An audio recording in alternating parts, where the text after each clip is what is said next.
आज का दिवस संसार से संन्यास मार्ग का है, राग से विराग का है, अंधकार से प्रकाश का है और यूं कहूं कि बहिर्मुखी होने से अब अंतर्मुखी होने का है। अंतर्मुखी सदा सुखी, बहिर्मुखी सदा दुखी माना जाता है। राग रंग भरे माहौल को देखते देखते बहिर्मुखी हुए महाराजा आदिनाथ नीलांजना की उस घटना को ज्ञान का विषय बना करके अंतर्मुखी हो गए और अब वह वैराग्य भावों को भा करके आत्ममुखी होने के लिए दीक्षित हो गए। देखिए, ये बहुत बड़ी बात है जब संसार में संसार का अनुभव करते हुए भी जलते भिन्न कमल है, कीचड़ में कादे में हेम अमल है। ऐसे अंतर्ज्ञानी, ऐसे सम्यक ज्ञानी, ऐसे सम्यक दृष्टि और ज्ञाता दृष्टा स्वभाव को रखने वाले तीर्थंकर परमात्मा आज मुक्ति के मार्ग पर आगे बढ़े हैं। और इस संदर्भ में मुझे अपने गुरुवर आचार्य श्री की वो पंक्तियां याद आ रही हैं, जो पंक्तियां उन्होंने एक समय पंचकल्याणक के अवसर पर इस दीक्षा दिवस तप कल्याणक पर प्रकट की थी। गुरुवर ने कहा था, संसार शोकमय है, काया रोगमय है। संसार कैसा है? संसार शोकमय है, काया रोगमय है, जीवन भोगमय है, संबंध वियोगमय है। चार चित्रण कर दिए। संसार शोकमय है, काया रोगमय है, व्याधियों का घर है, जीवन भोगमय है, असंयम में डूबा है, संबंध वियोगमय है। इसलिए तो संत साधकों का जीवन उपयोगमय है, संत साधकों का जीवन उपयोगमय है। उपयोगमय ज्ञान दर्शन स्वभाव भी आत्मस्वरूप है। ये आध्यात्मिक अनुभव करने वाले योगी और साधकों का है। हमारे गुरुवर बार बार कहा करते थे कि देखो, विचार तो करो, जब योगी के पास बैठने में ही इतना आनंद आता है, योगी के पास, साधक के पास बैठने में ही इतना आनंद आता है, तो फिर योगी को कितना आनंद आता होगा। तुम्हें क्षण भर को बैठने में इतना अच्छा अनुभव होता है, तो फिर योगी को उनकी अपनी साधना में कितना अनुभव आता होगा, ये आप कल्पना कर सकते हैं। आज युगादि पुरुष आदिनाथ ने संबंध को वियोगमय मान करके, संसार को शोकमय मान करके, जीवन को नश्वर और भोगमय मान करके, काया को व्याधियों का घर, रोगमय मान करके, अपने योग को पाने के लिए, अपने योग की शुद्धता के लिए जो संकल्प किया, मुक्ति के मार्ग पर आगे बढ़े, उनका बढ़ना हम सबके लिए एक मार्ग बन गया। वो चले चले चले तो इतना चले इतना चले इतना चले कि चलते चलते स्वयं राह बन गए। वो जले जले जले उजाला दिया तो ऐसा हो गया कि वो स्वयं प्रचंड प्रभाकर सूर्य बन गए। और फिर वह तपे तपे तपे तो इतना तपे कि तप तप करके स्वयं कुंदन जैसे चमक गए।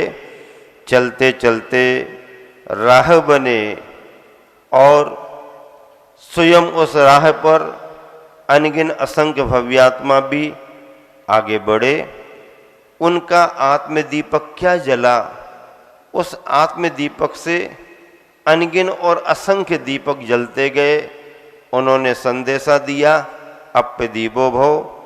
आज तो वह दीक्षा लेकर के मौन साधना में लीन हो गए हैं, ना किसी से बोले और ना किसी से कुछ कहा। वैराग्य के क्षणों में माता पिता, परिवारीजन और प्रजाजन व्याकुल जरूर हुए। व्याकुलता को उन्होंने देखा भी, लेकिन उस व्याकुलता से वो जरा भी विचलित भी नहीं हुए, प्रभावित भी नहीं हुए, बल्कि संबंधियों में जो मोह का उफान आ रहा था उसे मुस्कुराहट के साथ, अपनी संतुष्टि के साथ उनके भावों को संतृप्त किया।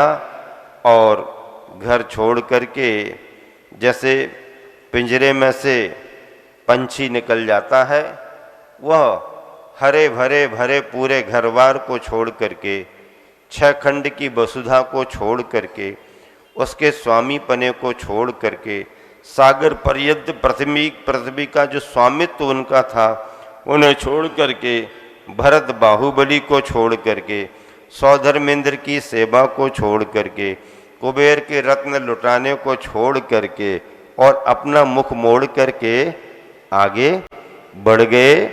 और यह दीक्षा कल्याणक का दृश्य आप सभी ने देखा। मैं गुरुवर को बार बार इसलिए स्मरण करता हूँ कि उनकी वरदानी छाँव तले ही सब कुछ मिला है। जो भी मिला है वो सब उनका था, और अभी जो कुछ भी है वो सब उनके लिए ही है।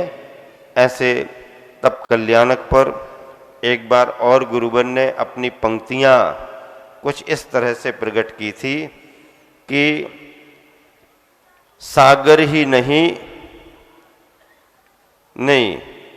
जब सागर ही बना तो कूप से क्या। साधु बन गए हैं तो आचार्य जी कह रहे थे, जब सागर ही बना तो कुएं से क्या, और पर्वत ही बना, पहाड़ पर्वत बना तो फिर धूप से क्या। जब सागर ही बना तो कूप से क्या, और पर्वत ही बना तो धूप से क्या, और जब अरूपी ही बना तो रूप से क्या, और फिर जब साधु ही बना तो फिर भूप यानी राजा से क्या। चाहे कोई राजा आ जाए, चाहे कोई महाराज आ जाए, चाहे कोई चक्रवर्ती आ जाए, चाहे कोई कामदेव आ जाए, चाहे कोई मंडलेश्वर आ जाए, चाहे नारायण प्रति नारायण आ जाए, साधु और सन्यासी को उन सब का कोई महत्व नहीं है। उनकी दृष्टि में अमीरी गरीबी, राजा रंक, परिचित अपरिचित, देसी विदेशी सब बराबर होते हैं। और उस समता के स्वभाव को पाने के लिए आज आदिनाथ प्रभु ने सन्यास के मार्ग को अपनाया है। आचार्य कुंद कुंद स्वामी ने प्रवचन सार में मुक्ति सुख को पाने के लिए, आत्म सुख को पाने के लिए यही रास्ता बतलाया। पड़िवज्जदु सामन्नम यदि इच्छति दुख परिमोक्षम। आप अगर दुख से छुटकारा चाहते हो तो श्रामण्य को अंगीकार करो। श्रामण्य का मतलब है साधना की वह श्रेणी, वह श्रेष्ठता जिसमें दिगंबरपना के साथ साथ रत्नत्रय की श्रेष्ठता और शुद्धता होती है। केशलुंच करते हुए निर्विकार मुद्रा के साथ न साज सज्जा, न आवरण आभूषण, न शस्त्र, न अस्त्र और न वस्त्र। अस्त्र शस्त्र वस्त्र की जरूरत इनको क्यों नहीं है? क्योंकि जो डरें डराया करें वो रखें अस्त्र शस्त्र। जिसको किसी का डर लग रहा हो, किसी को डरा ना हो, जो डरें डराया करें वो रखें अस्त्र शस्त्र। जो कुरूप हो वो ओढ़े ओढ़ा करें वस्त्र। अरे ये तो निर्भीक और निडर हैं और सर्वांग सुंदर हैं। ये तो निर्भीक निडर हैं और सर्वांग सुंदर हैं, इसलिए तो दिगंबर हैं, इसलिए तो दिगंबर हैं। जो डरें डराया करें वो रखें अस्त्र शस्त्र। जो कुरूप हो वो ओढ़े ओढ़ा करें वस्त्र। अरे ये तो निर्भीक निडर और सर्वांग सुंदर है, इसलिए तो दिगंबर है। आज का ये दीक्षा कल्याणक हम सभी के जीवन में कल्याणक बन करके आए। आज यहाँ पर समय पर विधि पूर्वक विधान पूर्वक भैया जी ने आप सबका ये तप कल्याणक का अनुष्ठान संपन्न कराया है। गुरुवर आचार्य विद्यासागर जी की वरदानी छांव तले भले ही आपने एक बहुत भव्यतम मजबूत और सुंदरतम मंडप बनवाया है, इसके ऊपर भी अपने गुरुवर आचार्य विद्यासागर की छत्र छाया तनी हुई है और वर्तमान में आचार्य समय सागर जी महाराज की कृपा दृष्टि भी 12 सिवनी पर बनी हुई है। 40 वर्ष पहले आना हुआ था, उसके बाद पुनः दोबारा यहाँ आना हुआ और पाषाण निर्मित भव्य जिनालय का नवनिर्मित जिन बिंबों का पंच कल्याणक यहाँ सानंद संपन्न करने का योग बना है। यहाँ पर अनेकानेक नगरों से श्रद्धालु जन आए हुए हैं। वो सब 12 सिवनी के ही हैं और 12 सिवनी वाले उनके ही हैं। बीच में जनप्रतिनिधि आए, उन सबको भी बहुत बहुत आशीर्वाद मिला। उनकी श्रद्धा धर्म के प्रति, समाज के व्यक्तित्व के प्रति, समाज के आदर्श के प्रति और इस सब के ऊपर अपने गुरुवर आचार्य श्री की छवि जो उनके मानस में बनी हुई है उसके प्रति उस समर्पण के कारण वो यहाँ पर आए। समिति और कमेटी ने उन्हें समय दिया, उनका बहुमान किया और बस इसी शुभ भावना से, क्योंकि अंतरंग की क्रियाएं भी अभी करनी है, मंदिर जाकर के भी क्रियाएं संपन्न करनी है, व्यस्तता का समय है, आपकी भी व्यस्तता है और हम लोगों की 2 दिन की 3 दिन की क्रियाओं की बहुत व्यस्तता है। अगर अपन व्यस्त रहेंगे, अच्छे कार्य में व्यस्त रहेंगे तो जिंदगी में अस्त व्यस्त कभी नहीं रहेंगे। क्या अच्छे कार्य में अगर अपन व्यस्त रहेंगे, लगे रहेंगे तो जिंदगी अपनी अस्त व्यस्त नहीं होगी। और जो उद्देश्य से भटक जाता है, राग रंग में लगा जाता है, चकाचौंध में आ जाता, उद्देश्य विहीन व्यक्ति भटकता रहता है। इसी शुभ भावना से 4 पंक्तियां सुना करके विराम दे रहा हूं कि दर्द बिन कविता कभी मधुरिम नहीं होती। दर्द बिन कविता कभी मधुरिम नहीं होती, आंख वो पत्थर की है जो नम नहीं होती। दर्द बिन कविता कभी मधुरिम नहीं होती, आंख वो पत्थर की है जो नम नहीं होती। दीप जब जलता है हृदय में श्रद्धा का, दीप जब जलता है हृदय में श्रद्धा का, तो रोशनी दीपावली से कम नहीं होती, रोशनी दीपावली से कम नहीं होती। भैया जी ने एक बहुत अच्छा संकेत किया है। सुबह कमेटी के कार्यकर्ताओं से भी मैंने थोड़ी बातचीत की थी। 12 सिवनी का तुम्हारा ये पंच कल्याणक 5 दिन का इतिहास बना रहा है और अगर अजर अमर होगा तो 12 सिवनी के नाम से होगा, 12 सिवनी के लिए होगा। लेकिन जो दिशा निर्देश दिया जा रहा है 12 सिवनी की समाज के लिए, वो 5 दिन के इतिहास के लिए नहीं, हजारों हजार वर्ष के इतिहास के लिए दिया जा रहा है। क्या निर्देश दिया जा रहा है? अरे आपने पाषाण का मंदिर बनवाया, भगवान की प्रतिमा स्थापित कर ली, बहुत अच्छा हुआ। मुनि संघ मिल गया, आर्य का संघ मिल गया, पंच कल्याणक करा लिए। ये तुमने जाना, तुम्हारे इलाके के लोगों ने जाना, पूरा हिंदुस्तान और देश दुनिया तो तब जानेगी जब आचार्य विद्यासागर जी की समाधि स्थली अतिशय क्षेत्र, महाक्षेत्र, तीर्थ क्षेत्र, अतिशय क्षेत्र चंद्रगिरी डोंगरगढ़ से आपकी समाज जुड़ेगी, पूर्ण रूप से जुड़ेगी। जुड़ी तो है श्रद्धा से। सबसे निकट का स्थान है मध्य प्रदेश का। आचार्य श्री की समाधि स्थली का सबसे निकट का मध्य प्रदेश का स्थान है। आगे बढ़ोगे तो गोंदिया महाराष्ट्र में चली जाएगी और उस तरफ जाओगे तो छत्तीसगढ़ आएगा। मध्य प्रदेश का सबसे निकट का स्थान और 12 सिवनी वाले इस मायने में सौभाग्यशाली है कि गुरुवर के चरण एक बार ही नहीं, 2-2 बार यहाँ पर पड़े हुए हैं। महावीर जयंती भी मनाई गई। इतना बड़ा सौभाग्य 12 सिवनी वालों का है। आचार्य श्री की समाधि स्थली पर आचार्य श्री का समाधि स्मारक बनने जा रहा है, विद्यायतन के नाम से बनने जा रहा है। बहुत बड़ी योजना है। उस बड़ी योजना में एक अंशदान 12 सिवनी दिगंबर जैन समाज का रहना चाहिए, ताकि वहां पर जो भी रचना हो वहां पर शिलालेख लगा रहे कि संपूर्ण रचना में एक भाग में दिगंबर जैन 12 सिवनी की समाज का योगदान है, और वह भी दिगंबर जैन पंचायत और पंच कल्याणक आयोजन समिति का ये अपना सद्भाव और उनका समर्पण कि वहां पर होना चाहिए।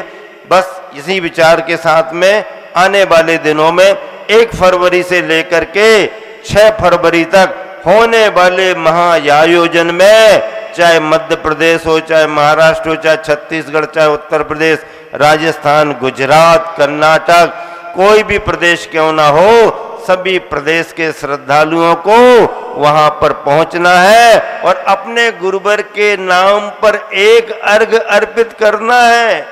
अपने गुरुवर के नाम पर एक अर्घ्य अर्पित करना है। वहां जाकर के आपकी भावना प्रभावना जो भी बनेगी वहां का लाभ लेना है। और मैं समझता हूं आज सिवनी दिगंबर जैन समाज का बहुत बड़ा प्रतिनिधि मंडल पंचायत कमेटी के साथ अध्यक्ष, उपाध्यक्ष और पाठशाला परिवार, महिला मंडल आदि आदि बालिकाएं सभी आई हुई हैं।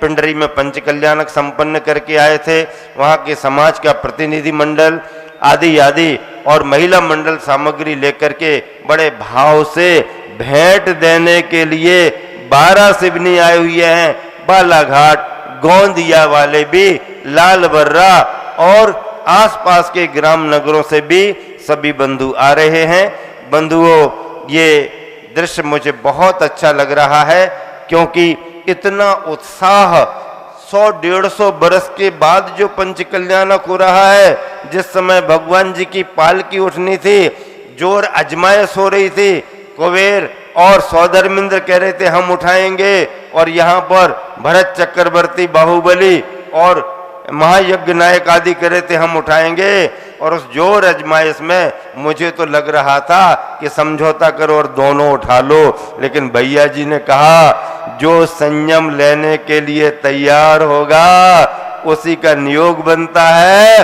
और सौधर्मिंद्र पीछे हट गया, क्योंकि सौधर्मिंद्र संपदा तो लुटा सकता है लेकिन उस पर्याय में संयम नहीं ले सकता है। संयम लेने की पर्याय मनुष्य पर्याय है, और इस मनुष्य पर्याय को सार्थक करना है।